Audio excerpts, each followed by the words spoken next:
Okay, Janab, then the final topic of snake bite, that is the management of snake bite and the prevention of snake bite. अब this is going to be a long video क्योंकि हम detail में इसकी management और इसकी prevention देखते हैं. Management में वी नो कि जस्ट ट्रीटमेंट ऑप्शंस नहीं आते. We start the management from history, then we do the examination, then certain investigations are to be done and finally the treatment options. और कुछ जनरल मेजर्स भी होती हैं जो हम स्नैक बाइट के केस में यूज़ करते हैं, and then the prevention of snake bite. अच्छा, अब हिस्ट्री में अगर कोई स्नैक बाइट का केस आए फॉर एग्जांपल हमारे पास, तो हम हिस्ट्री में से क्या इंपॉर्टेंट चीज़ें पूछेंगे. तो हम पूछेंगे द टाइम ऑफ बाइट, ठीक है, कि कितना टाइम गुजर चुका है, time of bite. Number 2, description of snack, if he has seen the snake, उससे हमें आइडिया हो जाएगा कि पॉइजनस था या नॉन पॉइजनस था. थर्ड, हम पूछेंगे signs and symptoms since bite, क्योंकि प्रोग्रेशन ऑफ सिम्टम्स हमें काफ़ी हद तक बताते हैं कि ये टाइप ऑफ स्नैक क्या था, वो वास्कुलोटॉक्सिक था, मायोटॉक्सिक था या न्यूरोटॉक्सिक था. ठीक है, तो time of bite, signs and symptoms since bite and the description of snake, ये 3 होगी हिस्ट्री के पॉइंट्स इंपॉर्टेंट. एग्जामिनेशन में हम क्या कुछ देखेंगे, एक तो देखेंगे examination of bite site. Bite site में हमें ये पता चलेगा कि अगर तो जस्ट 2 फैंग मार्क्स हैं तो दैट रिप्रेजेंट्स के पॉइजनस स्नैक था, और अगर एक रो ऑफ फैंग मार्क्स हैं that represents a non poisonous snake. तो एग्जामिनेशन ऑफ बाइट साइट, फिर वहाँ पे जो नेक्रोसिस या स्वेलिंग डेवलप हो रही होगी हम उसका भी आइडिया ले लेंगे. ठीक है, examination of bite site. Second is repeated neurological examination, ताकि हम अगर न्यूरोटॉक्सिक स्नैक था तो उसको हम टाइमली एंटीवेनम दे सकें. ठीक है, and third is the repeated checkup of natural orifices for bleeding, तो in case of vasculotoxic snake. तो एक हो गया न्यूरोलॉजिकल एग्जामिनेशन, एक हो गया examination of bite site. Second is the neurological examination and third is the repeated examination of the natural orifices for bleeding, to check for bleeding. ठीक है, अच्छा, ये हो गए एग्जामिनेशन के पॉइंट्स. देन डायग्नोसिस कैसे बनाते हैं हम कि स्नैक बाइट है या नहीं. अच्छा, उसमें the following 7 points are important. Number 1, there is a finding of fang marks. ठीक है. Number 2, signs and symptoms are raising suspicion of snake bite. ठीक है. Number 3, laboratory test are done on the aqueous washing obtain from the bite area. जब हम bite का case आता है तो उसकी फर्स्ट स्टेप मैनेजमेंट ये होती है कि हम उस एरिया को अच्छी तरह वॉश करें. ठीक है, तो इसके अलावा हम वहाँ से एक्वस वॉशिंग ऑब्टेन कर लेते हैं, जिसको हम लेबॉर्ट्री में टेस्ट के लिए भेजते हैं. अब उस वॉशिंग में अगर हमें कॉलिन एस्ट्रेज एंजाइम मिल रहा है, दैट मीन्स कि ये न्यूरोटॉक्सिक स्नैक है, कोबरा है या क्रेट है.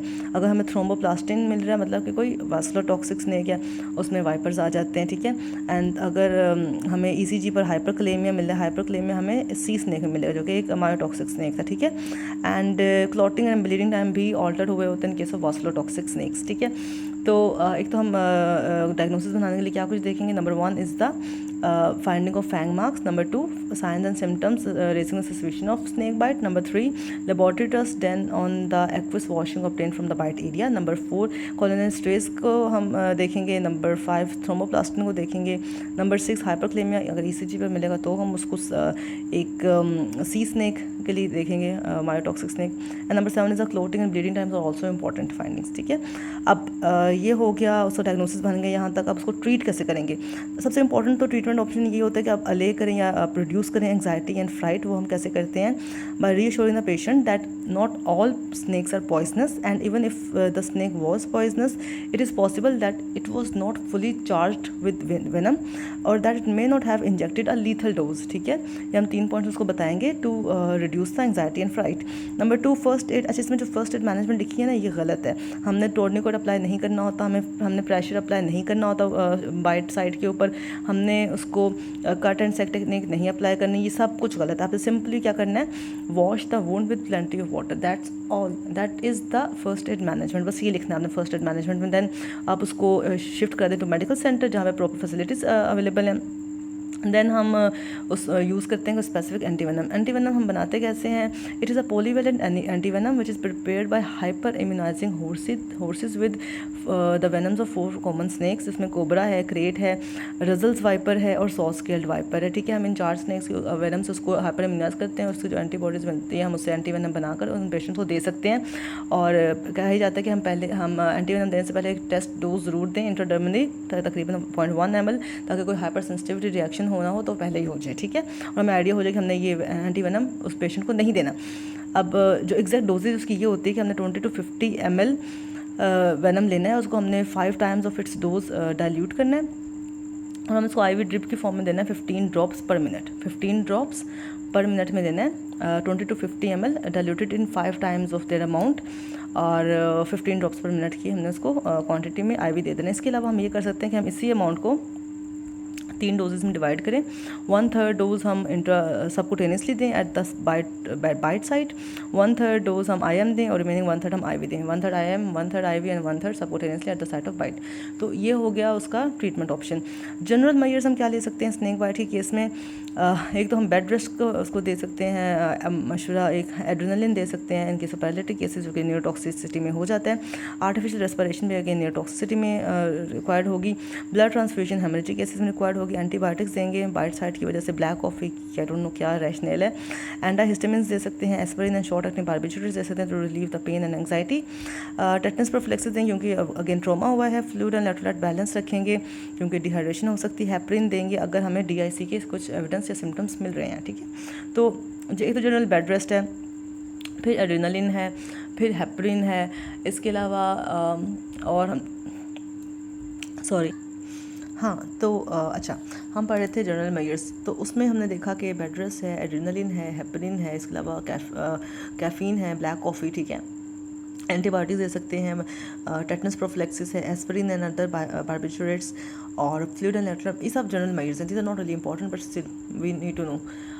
प्रिवेंशन कैसे कर सकते हैं? अच्छा, 9 पॉइंट्स हैं प्रिवेंशन के। Number 1, wearing high knee high boots, ठीक है।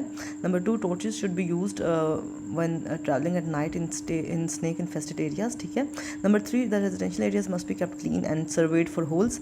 And number 4, during camping the soldiers and scouts should be advised कि वो एग्जामिन करें their boots, beddings and sleeping bags, ठीक है, क्योंकि उसमें स्नेक छुपे होते हैं। Then stay out of tall grass, ठीक है। And be alert while climbing rocks, leave snakes alone, मतलब उनको ज़्यादा वो छेड़ने की कोशिश ना की जाए। मैथ्स पब्लिक एजुकेशन भी दे सकते हैं अबाउट फर्स्ट एड मैनेजमेंट के, प्लीज़ टोर्निकेट ना बांधें, सक ना करें वुंड को, ये सब हमें पता होना चाहिए। जैसे उसको वॉश करना चाहिए और उसको मतलब किसी हेल्थ के फैसिलिटी में शिफ्ट कर देना चाहिए, ये फर्स्ट एड मैनेजमेंट। अच्छा, then anti venom must be available in health centres where large cases of snake bites are present. तो क्या हमारे पास इंपॉर्टेंट हो गया? एक तो नी हाई बूट्स पहने, ठीक है। नंबर 2, टॉर्चेस यूज़ करें रात के टाइम पे in snake infested areas. Number 3, the residential areas must be kept clean and checked for holes. Number 4, during camping by the military and scouts, their shoe boots, beddings and sleeping bags must be examined. Stay out of tall grass. Be alert during climbing rocks. Leave snakes alone. Mass public education might be required, and anti-venom must be available in health centers where large cases of snake bite is present. So these were the management options and the preventive measures which can be taken to prevent snake bite. I hope it was helpful.